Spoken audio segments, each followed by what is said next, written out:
Kebius. It's June 9, 2025 at ngayon po ay itutuloy na namin yung registration ulit na na-cancel, na na-pending, na kung ano-anong nangyari. Dumating pa sa point na naging holiday pa pagpunta namin doon, kaya yun nga, nagkaroon ng maraming problema.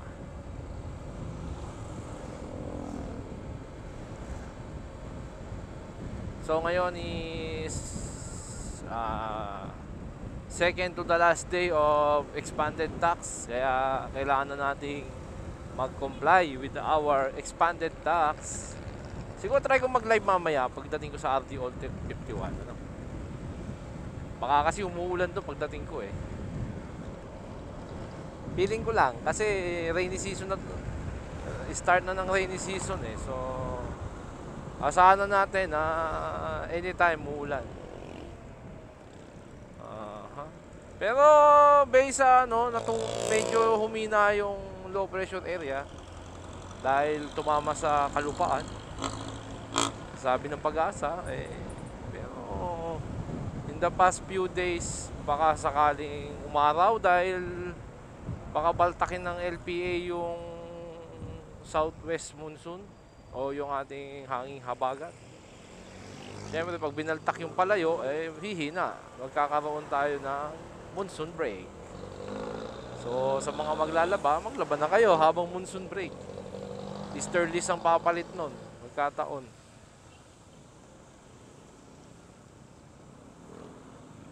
Oh. Ang mahirap lang dito sa trabaho namin pag tag-ulan talaga. Sasamantalahin mo yung araw na pag sumikat, biyahe ka na agad. Kasi pag di ka bumiyahe, pag hindi mo pag na-tsempuhan ka ng tamang ulan, may tama pa na, may pagkakataon pa na nai-stranded ka sa isang lugar kasi di ka pwedeng basta-basta umalis. Pati na ilong ko. O dito na tayo sa Manggahan General Trias Supermarket dumaan. Parang di tayo matraffic pero malubak. Yun lang. Ang bagal mo naman pumasok. Ay! Pwede ka na maging driver.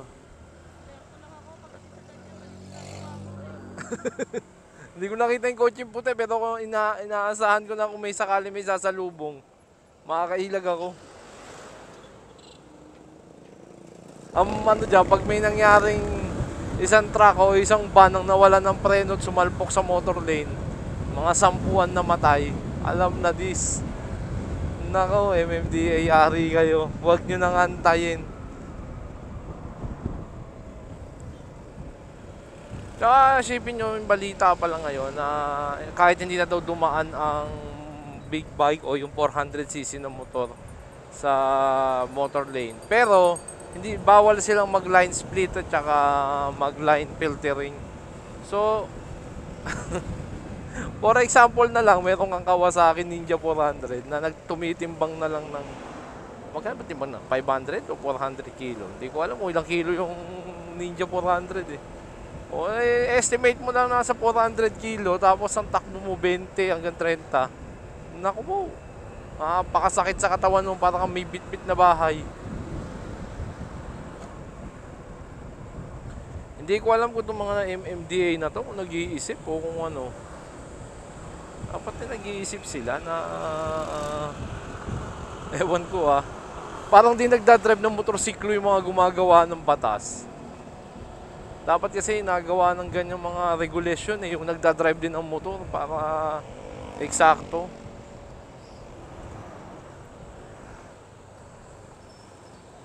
Ay, yung laki pala hindi mo nakita. So, yun nga, saan ba tayo dadaan? Diretso na lang tayo o ano? Sa open canal tayo. Sige, sige. Kasi pag dito ka, takaw yun. Hindi, babiyahin ka pa eh. Pag sa open canal, bakoor na yun. Ano sa takbo doon? Naku, madilim yata dun. Parang madilim dun Dilim lang ng konti. Ikaw? Diretso tayo? Madilim Tingnan mo, yun, madilim mo. Tayo sa maliwanag. Ayan, nanganganib. Doon tayo sa Lancaster, tingnan natin, baka okay tayo doon. May dumadaan pa rin dyan, Naku. Doon tayo sa Lancaster, maliwanag sa Lancaster,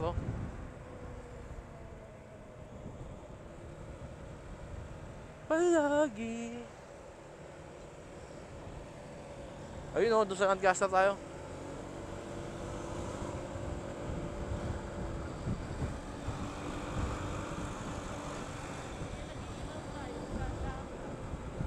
Ha? Nandaan naman ako. Parang antigas ng kamay nito, Antigas na yan sa manubela,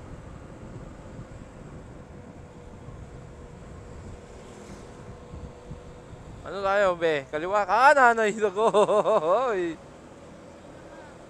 Mamaya na. Babae yan, Hindi talaga. Madalang sa babae yan nagsisignal light.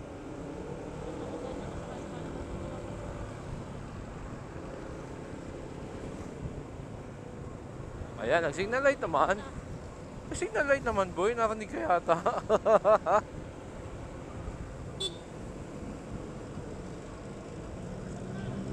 Sabi ko na Ang pangit ng driving niya. Hindi ko alam kung kaliwa o kanan siya Yan. Nako. Mali yan, boy. Hindi siya parang bago lang nagmamaneho. Ang tigas ng kamay. Naku, bakit yung dire-diretso, base?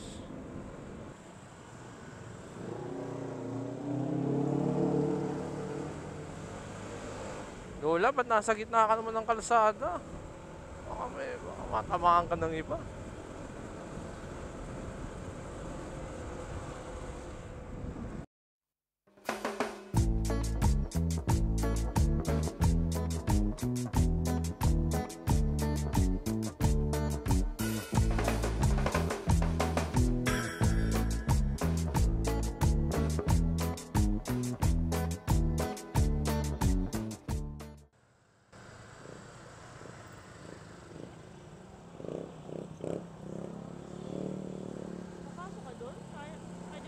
Oh! Ba, nakadana ako dito. Hindi naman to shortcut talaga, pero makakabawas na to ng congestion. Alam mo na sa tila? Oo!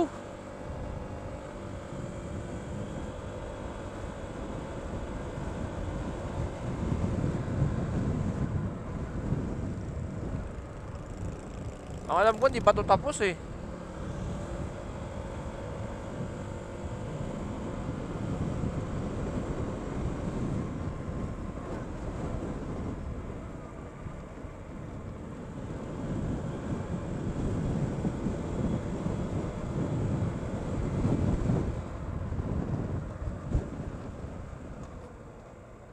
Si Learning Center.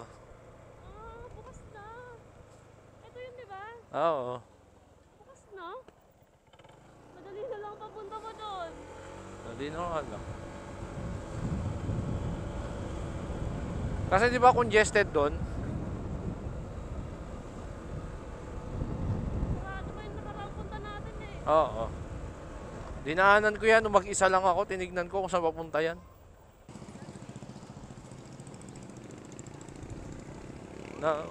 Nalaman ng puso ko, maunawaan mo kaya, o baka sambahin mo lang ang aking muka, dadalawang isip na. Backdoor ng Lancaster. Yung iba dito dumadaan para hindi na sila harangan sa gate doon. Pero may gwardiya rin dito Kaso yung gwardiya kasi dito minsan, dahil pinapadaan niya madalas lahat kasi iniisip niya, mga katutubong taga rito lahat ang nadaan dyan. May konti lang naman nakakaalam nitong daanan na to Si Backdoor. Wag na lang kaya.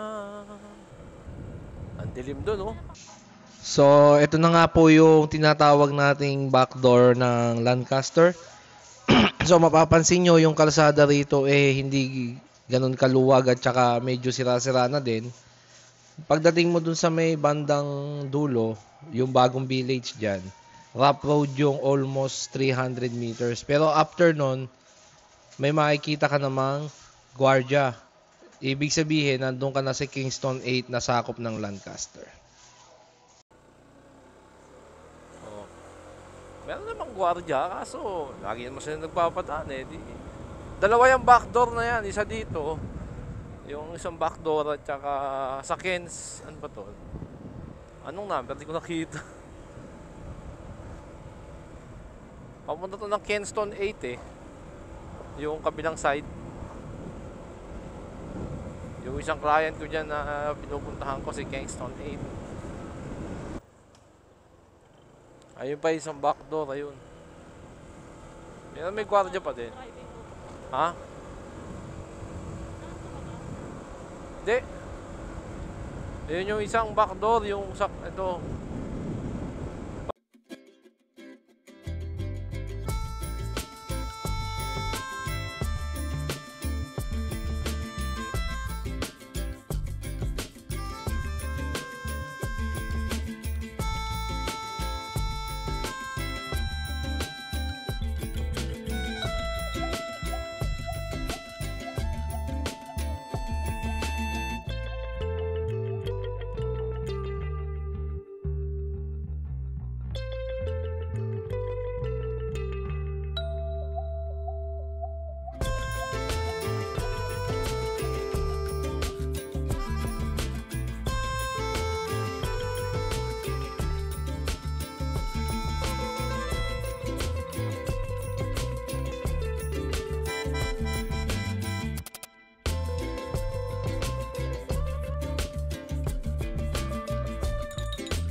Ay, putik.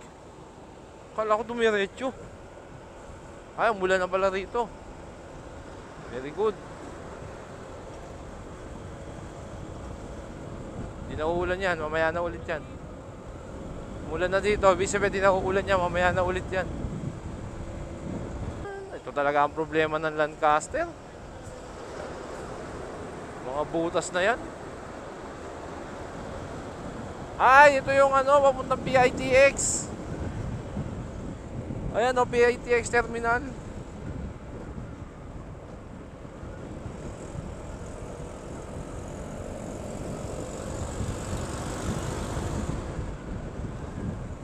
Eka lang, huwag mo nang dalhin sa Pasay yung ulan. Grabe naman.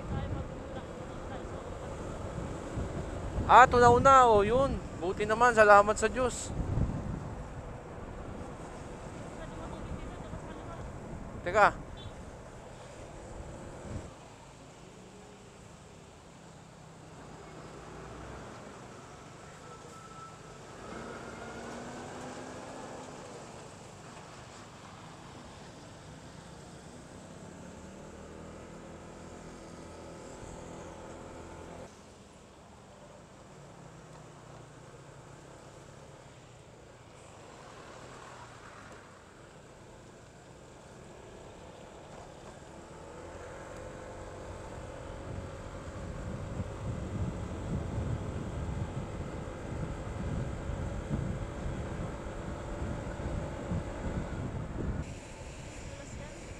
Madulas.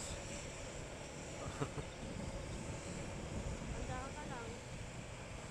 Parang ang dulas, Bray, ah. Ang pangit pala dito.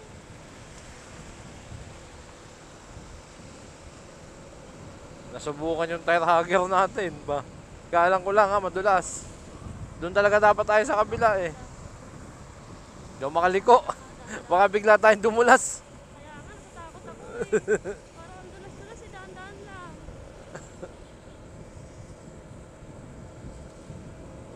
Okay na. Ang pangit pala rito pag naulan, ang dulas. Ay. Ayan na. Lumot yan. Natakot din ako, wag kang mag-alala, boy. The mutual eh. The feeling is mutual. Nagmamadali pa naman to nasa likod.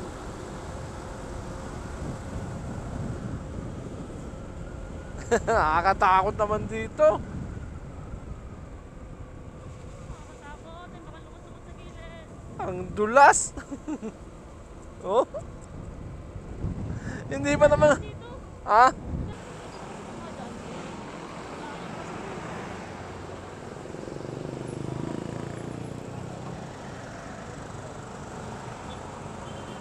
Nakakaano kasi ako dito, nakakahapit ako doon, hindi.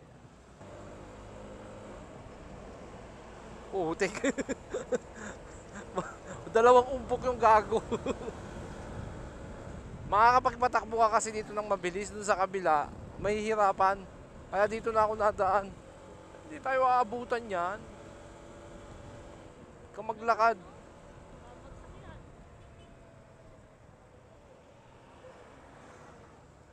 Nasaan ko ba nito to? Magagasgasan. Hindi nga, hindi. Ewan ko. Hindi yata. Bakit ganun? May mga talsik sa harapan. Di ba hindi naman nagtatalsik yung harapan naman? Ambon to, sa ambon na yan, oh. Hindi kasya, nandiyan yung power bank ko eh. Ang ganda-ganda, ano ko. Meron ka din, oh. Sa mata, oh. Hindi. Hindi, sa putik yan kanina. Bakit di ba nag-drive naman tayo ng ganyan? Hindi naman ganyan yung sitwasyon.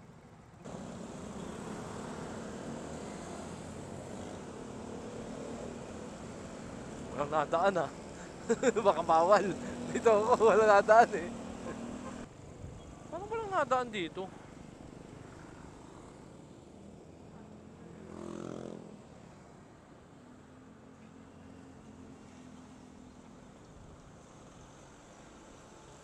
Naku, parang uulan ah.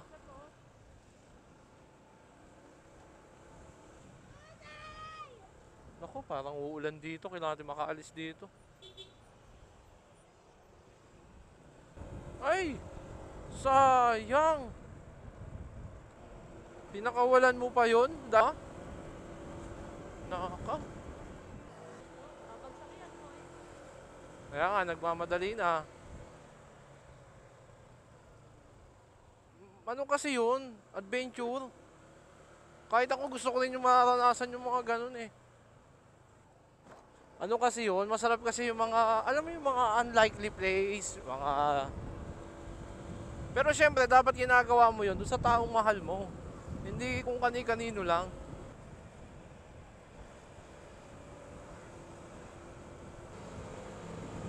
Kailangan natin makalayo. Kailangan.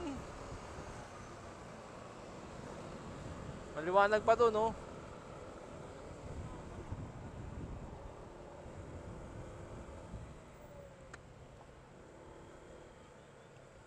Ako, yan na.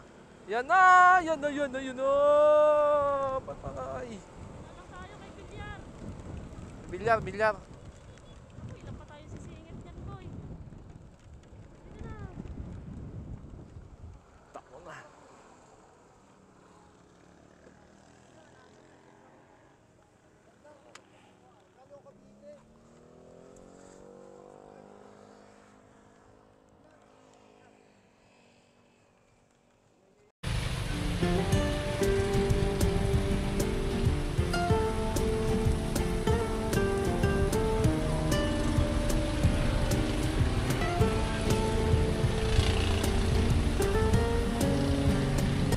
Three 346 minutes later.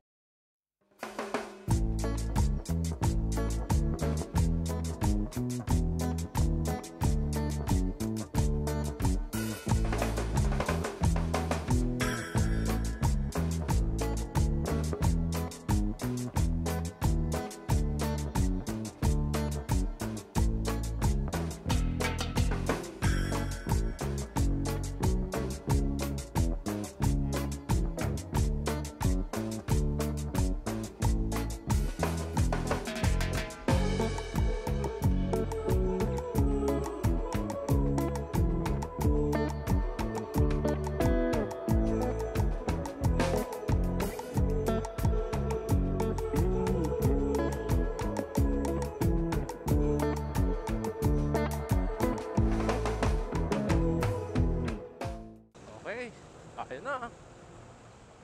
Tayo na, giliw.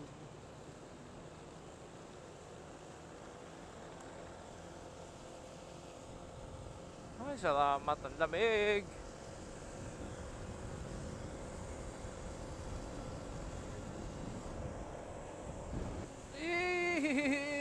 Naku naman.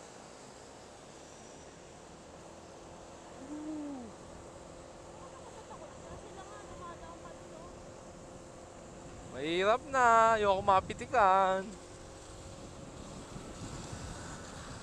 At least mapitikan man ako. Nasa motor lane ako. Mga pasaway yan dyan. Big bike yung kanina. Wala, pwede nang di dumaan ng motor lane yun pag big bike. Clear 400cc only. Titingnan mo yung ganyan, yung broken lane. Mali pa nga ang tawid ko eh. Kamali ako ng tawid. Sa kulay dilaw ako tumawid. May pressure kasi ako eh. Na tayo para dire-diretso tayo.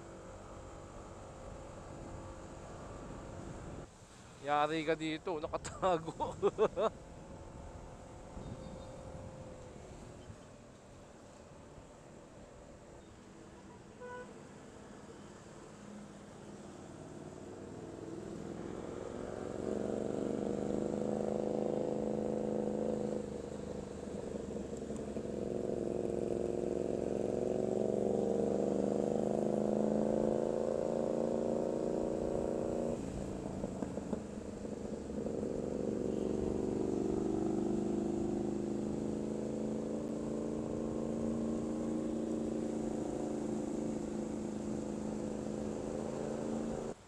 Tingnan mo nga doon sa may Jollibee kung pwede tayong mag-parking doon.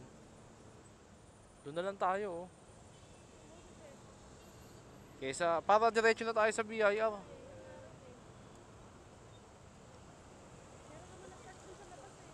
Oo. Hindi, baka may nagbabantay naman na doon.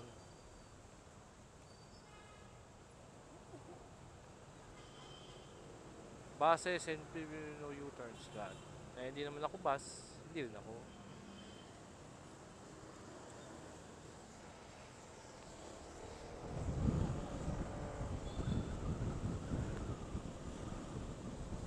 Tayo, oo.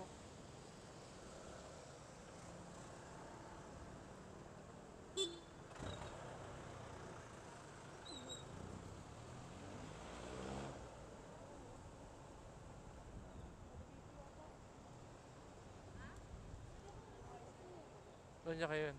Kay NMAX na ako tatabi.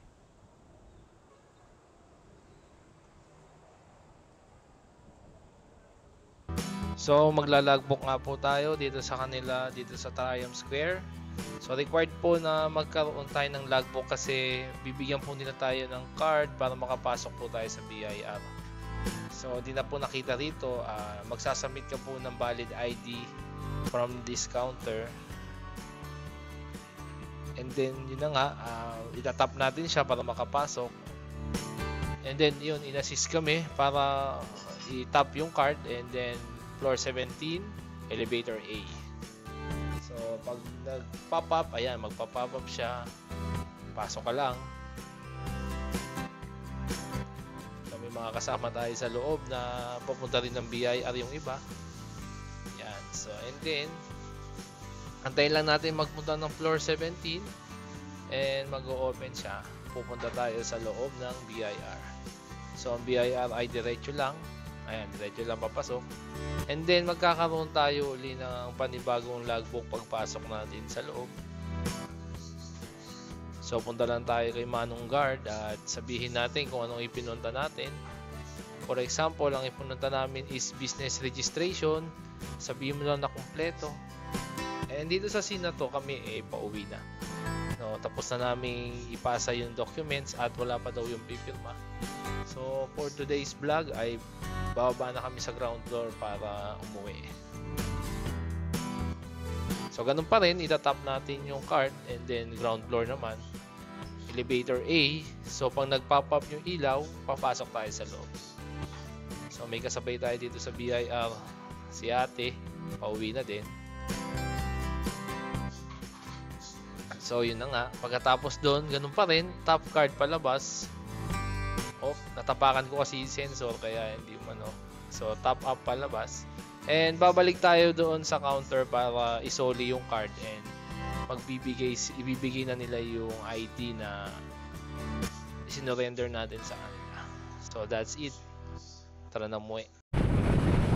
Laban na! So ngayon, pauwi na tayo. Mga ka-FPS, pauwi na tayo. From RDO 51 going to our home sa Cavite. So sa ngayon, nandito kami sa NCAP facility ng nasa NCAP kami ngayon, Rojas Bulbul Boulevard. Okay, so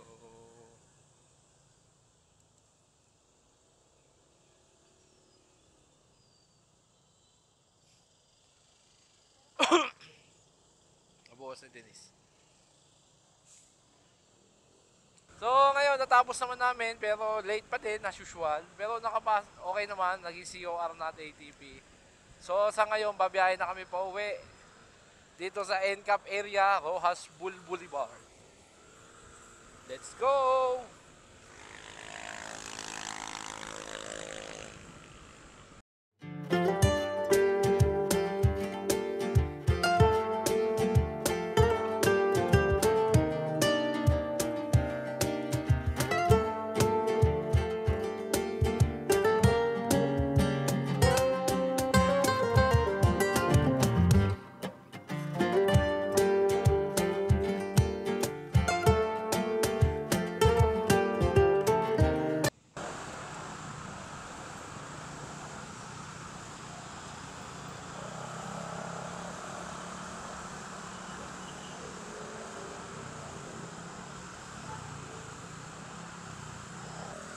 Nandito tayo sa expressway papuntang Cavite. Wala nang NCAP dito. Ito kasi yung bungad ng expressway ng motor. So alam ko walang NCAP dito. Nakakahiya naman pag naglagay pa ng NCAP dito. Traffic! Taas mo nga yung kamay mo. Hindi ko mataas yung kamay ko eh.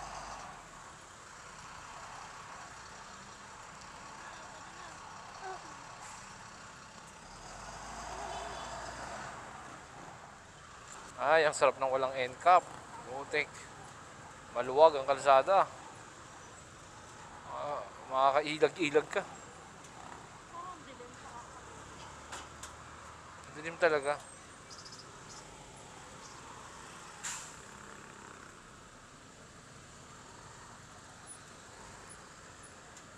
Ba't siya ka nagbaba, boy?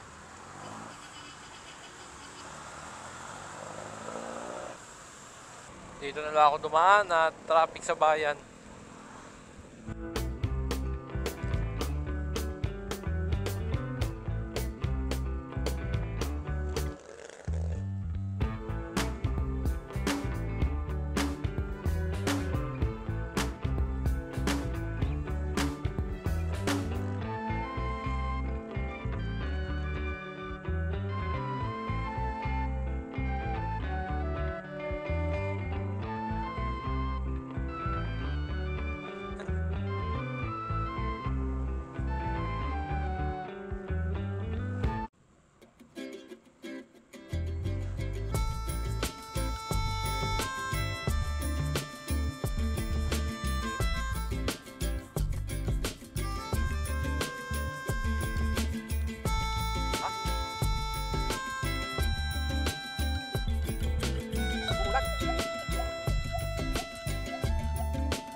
Inabot na ng ulan pag-uwi. Ay, nako. Itong pinakayo kong season talaga. Ano, mas gusto ko pa yung summer kahit gaano pa kainit yan. Hindi ka kasi parang hindi ka mahihirapan. Pagka kasi tag-ulan, ang dami mong suot. Merong kapote. Tapos, no, Monteroy. Ay. Pagka kasi tag-ulan, ang ating magiging main concern. Number 1, may suot kang kapote. Number 2, yung vision sa kalsada talaga napakaliit. Naka-helmet ako ngayon, parang wala akong masyado nakikita. Pag tinaas ko naman, mababasa naman ako. So, kakailanganin mo ng at least, kung hindi ka man lang ng pag anti-fog o anti-rain ng mga chemical, di ba? Abala. Number 2, madulas ang kalsada. Ang hirap madulas ang kalsada. Congested ang kalsada dahil lahat magbabagal dahil naulan. Meron pa yan. Ang number 4 pa niyan, ang pinaka matindi sa lahat, dahil papel ang trabaho ko, talagang kailangan i-secure ko ng plastic, may tela, ang dami bang balot dahil protection mo sa ulan, dahil nga papel ang dala ko. Kung tag-araw yan, isang bag lang yan, okay na. Ay nako. Ang gusto ko sana kaya kung papipiliin ako, kami mga nagmumotor, mas gusto namin ng summer, wala kang kalaban. Kapag ganito, tayo mong kalaban, tapos itong camera. Tatakpan ko ng buo yan kasi umuulan Pero okay lang naman. So, tingin ko, ganun muna magiging setup ko. Pag hapon na uwi o gabi na, ilalagay ko na yung takip ng camera. Putik, malabo talaga. Yung takip ng camera muna ikakabit ko. Tapos, alisin ko na yung aking boya. Hindi boya. Di pala boya. Rising boy. Hindi ko yung aking rising boy na microphone. Antok. Ang lamig pa. Pero maganda sa tag-ulan. Malamig. Pag bumabiyahe ka. Kaso nga lang, hindi ko talaga beaches nega. Hindi ko talaga makita. Hindi talaga siya kita pag naka-paiso. Yung safety ba? Hindi mo maano yung safety mo.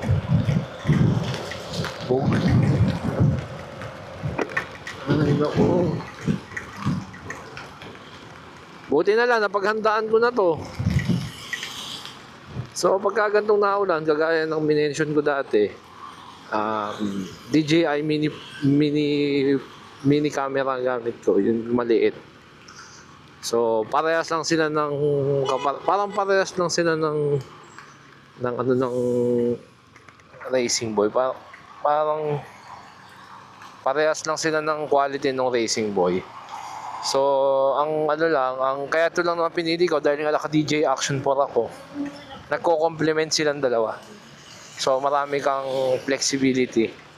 Pwede mo naman siyang subukan sa ibang action cam, pero DJI talaga ang lalo na yung 5, Action 5, mas na-optimize na yung gamit ng Mini Pro, yung mini microphone at saka yung DJI microphone, yung malaki.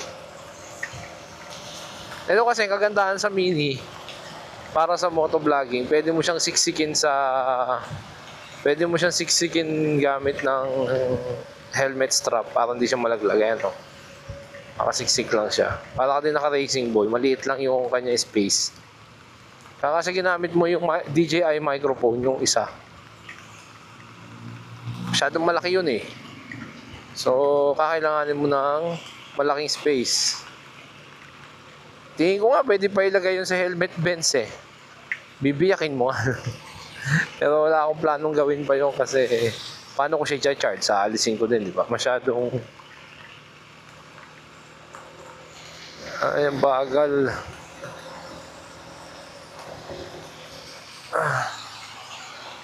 Ano kasi ang ano ko, vision, masyadong maliit ang vision ko pag nakaulan. Nagmamadali ka, be. Kaya pala. May bus pala sa likod. Akala mo naman makakahapit ka. Pauuna pa rin naman ako dahil nga traffic, ay sus.